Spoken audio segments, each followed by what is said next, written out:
Hey guys, this is Paul Kim with the Fast Results Scoop. Today we are inside the Woodward model here at the Grove in Dominion Hills. It's a brand new construction home built by the Toll brothers here in Northern Virginia. This particular home that we are standing in is a home that was bought by one of our buyers. Long story short, we got him an amazing deal with all the stuff that he wanted. He's very happy. There are still 37 homes left in this community for sale. So if at the end of this video you find that you also want to live here, feel free to give me a call. We can serve you in the same way that we served his needs as well. And today we're going to show you some specific details about this home. You're going to find some beautiful features, maybe things that you'll want in your own home in the future as well. But I've also invited a special guest to talk about some of the less talked about things in a home, particularly brand new construction, so that you can be equipped and ready when it's time for you to buy as well. So let's go meet him. Today we're here with Chris Nelson, one of my favorite, maybe one of my favorite inspectors. He's with MPI over here in Northern Virginia. He is my favorite inspector. He knows his stuff, and we're gonna walk through this beautiful home to see what we can find. Hopefully nothing. Hopefully nothing. But if there's something, we're gonna learn about it, and it's just gonna educate us. Yeah, thank you, Paul. New construction houses are significantly easier than older houses because typically the builder knows exactly what they're doing, follows all county rules and regulations, and builds to a high standard. So when we come through to do a new residential construction inspection, we're making sure that all the little details that don't turn into big issues in the future have been covered by the builder. So that's what we're going to be looking for today. Yes, sir. All right, let's get to it. All right. Chris, so in the first year in living in a new construction home, the number one thing that most people are going to fight is drywall dust. Drywall dust from new construction, it falls on everything. And so if you have new carpets in a new construction home, you're going to want to vacuum them 500 or 600 times to get all the, number one, the loose carpet fibers out of them, and number two, all of the drywall dust that is settled in them. Having your ductwork and your heating and air conditioning systems thoroughly and professionally cleaned shortly after you move in is a good way to stop drywall dust from shortening the life of your components.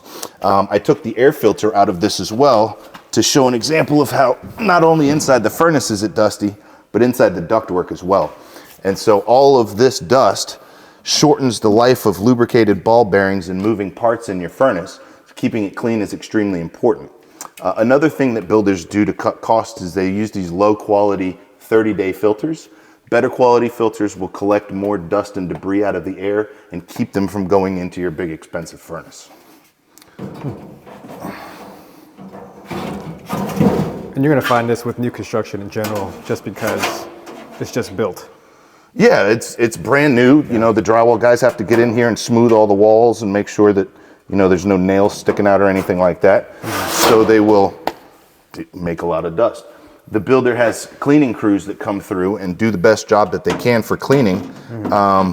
But when you move into a new construction house, you want to clean the areas that you wouldn't typically think of cleaning. For example, and my hands are relatively clean, but if we go atop a door frame, right? Atop a door frame, on top of your baseboards, right? On top of your outlets, the places that you wouldn't think to clean, you want to clean thoroughly in the first year. That way you get rid of all the drywall dust from construction, and then you start living your life in your new house. Now, 99.5% of people won't have any significant issues in a new construction home for the first 5, 10, 15 years. Most of these mechanical components are designed to last longer than 10 years. Furnace is 20, air conditioners are 15 years, water heaters with a tank are 12. So nothing really should happen to any of these major components. Basically what you're doing in the first year or a couple of years is getting the house cleaned out from all the construction debris, getting the grass outside to take hold because that's all brand new, and waiting for the first year to finish before you do any painting or real finishing of any of the rooms. That segues into another topic that's pretty interesting for new construction homes. A majority of the framing lumber that we get for framing on the east coast of the United States comes out of Canada. And Canada has extraordinarily different climates than we do down here in swampland Virginia. So all the framing lumber kind of freaks out in the first year. It'll expand in the summer and contract, and you'll get settlement cracks, straight line cracks through drywall, and you'll get nails popping out. And that's all a result of the house kind of getting used to where it is. and the temperature that we're putting into it. Yeah.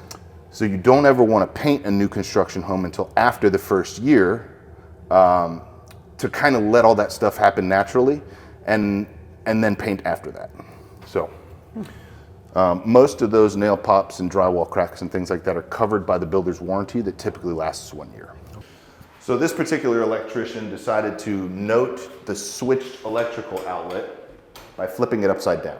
Sometimes they put a little black dot on it, sometimes they flip the whole outlet upside down, but it's to let your homeowners know which outlet to plug a lamp into, and they can turn it on and off at the entryway.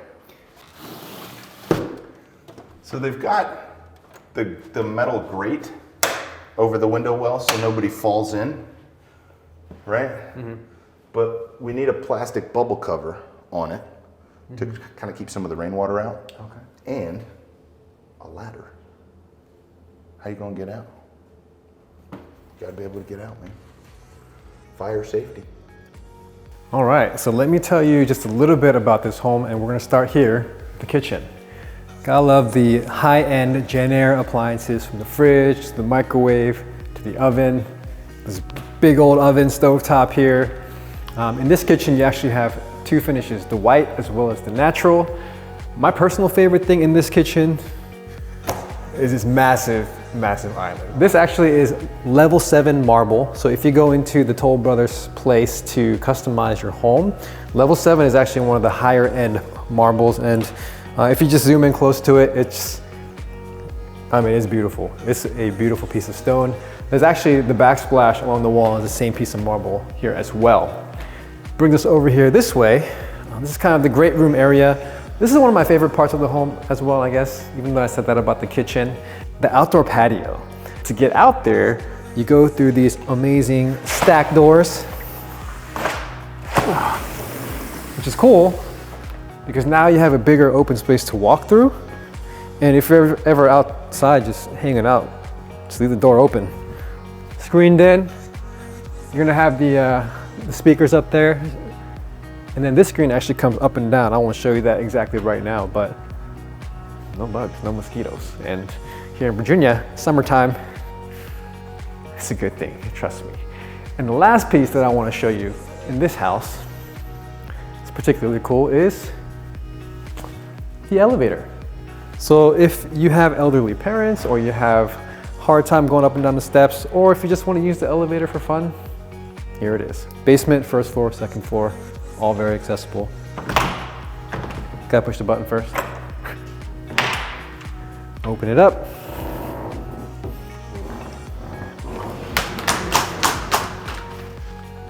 Come on, take a look inside. Up, down, wherever you gotta go. So this home features 5 bedrooms, 7 baths. It's just a little bit over 5,000 square feet. If you look around, you're gonna see the 10-foot high ceilings, which makes it feel super roomy, super spacious. It has the outdoor patio, you got the fireplace in the great room. Overall, it's just gonna be an amazing place to live. All right, so this is kind of random, but this is a really nice refrigerator. And look at the inside of this thing. So fancy. Even that Jenn-Air logo up there. By the way, Jenn-Air, that new logo is amazing. All black, just feels very high end. Kind of random, but kind of cool. So now it's attic time, and there's another furnace up there, an electric air handler actually. There's a what type? Oh, attic type. Yeah, this house has 2 zones of heating and air conditioning. Yeah. So the 2 zones are basement and first floor for the gas-fired furnace and air conditioner downstairs. And then the upper level is controlled by that thermostat over there on the wall. There are 2 air filters for this zone up here, one in the ceiling in this bedroom and one in the hallway. Yeah. And the unit for this level is up there. So, the annoying part about electric air handlers and heat pump systems is that the air handlers inside all grow mold, all of them. So when you have your heating and air guy out for normal service every 6 months, you got to make sure that he's cleaning and wiping down the inside of that cabinet to prevent that fungus from growing. It doubles every time it grows, so it's cumulative growth. Yeah. So if you just keep it wiped out, it'll never get to a point where it'll affect your air quality. So, okay, cool. HVAC maintenance. All right. So one of the main things I'm checking for up here is structural integrity of the roof. And that is if the engineered trusses that make up the structure of the roof up here are intact as they were designed by the engineers back at the factory where they make them, then we're good. If there's any trusses that are cut, broken, damaged, or modified in any way, then the math that the engineers do to figure out how much weight a truss can carry changes. And so you have one truss up here where one of these metal, this is called a metal gusset plate. I don't know if you can see it in the camera, but it's just this piece of metal that links all these different pieces of wood together. One of them up here is broken, and they took a piece of 2x4 and stuck it on the opposite side of it and nailed it in. I don't know the mathematical calculations between what a gusset plate can carry and what a 2x4 with some nails in it can carry. So we need an engineer to give us a report and tell us if this repair that was made on this is sufficient. So this is one of the things that we're looking for in new construction homes, is when the trusses were all delivered to the house during construction, did any of them get broken when they were dropped off the back of the flatbed out front before they were installed? So we found one. In the middle of the summer, these attics get up to 150 degrees. Quite uncomfortable to do an inspection in. Wintertime is kind of nice. All right, Chris, so in Arlington, you're gonna see a lot of these big old tanks. Yeah, What in are new they? construction. So the most likely reason for them and for the legislation getting passed to require them in new construction is that there's been so much building in Arlington that has changed the way that rainwater flows naturally around the town of Arlington, the county of Arlington. And so the board of trustees, the people who govern Arlington, have now mandated that rainwater has to be kept on your property. So all water that comes off of your roof and most of the water that hits the ground around your house has to stay on the property. So these are giant rain barrels like you would use if you were a homesteader trying to water your gardens with rainwater.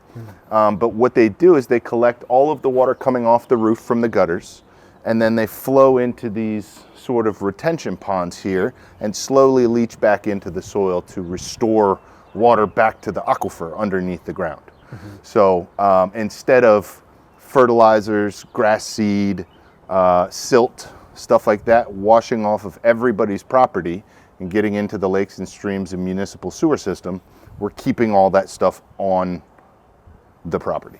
And that's important because Arlington is generally hillier, and so if these kinds of things didn't exist, all the water would just be going to the lowest common point in Arlington. Yeah. And taking everything that it washes off with it. And flooding things out. Gotcha. Yep. Yeah, Is there any way to make them look more pretty? I would probably build some sort of decorative fencing around it because you can't move it. These hold 420 gallons of water each. So after the first rain, they're stuck there. But you could put, some fencing up around it or something like that to hide it, just like you would your trash cans on the side of your house. Yeah, or my face. So you had mentioned earlier talking about builders. Yes. People have a lot of questions about this builder, that builder. Are they good? Are they bad? Right. What's your opinion there? So a builder is a company. The people who actually manage the subcontractors that are building the house are known as the project managers. And if you're ever having a house built, they're the ones you're going to be talking to about, I want these recessed lights moved here, I want this faucet, this fixture, this ceiling fan. They're the people that you're going to be in constant contact with. And it's not the builder that is good or bad, it's the individual.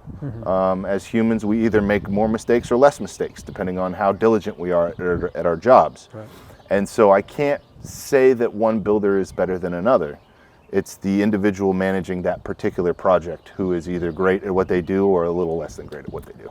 Okay, so it's less about Toll Brothers itself. It's more about the project manager that works with Toll Brothers that's managing this particular community. That works for Toll Brothers. Correct. They're on Toll Brothers payroll, and then they hire outside contracting companies to come and do subcontracting work on the house. So the plumber doesn't work for Toll Brothers. They're a 1099 subcontractor employee for them. And so if the project manager is good but hires bad subcontractors, then you'll have shoddy workmanship. If this project manager is bad but the subcontractors are good, there could be little small details here and there that get missed because of a less experienced eye from the general contractor managing the project. Makes sense. Okay. Yep. So when it comes to home inspections too, make sure you work with somebody who knows what he's doing and cares about the work that he's doing as well. Thanks, Chris. You're very welcome. Thank you. So there you have it. This is the Woodward model out here at the Grove in Dominion Hills in Arlington, Virginia, built by the Toll Brothers. Brand new construction home. Hope you learned something from myself as well as from Chris Nelson with MPI about new construction homes and what you need to look out for. Unfortunately, this home specifically has been sold to one of our wonderful, wonderful clients. But if looking at this home, you thought, hey, maybe this is a home for me, there are another 37 in this whole community that might be for you. And so if that's you, be sure to call me, text me, email me. Let's connect. I'm happy to help you in every way we can. My team and I want to serve your needs in the best way possible. And as usual, thanks for tuning in.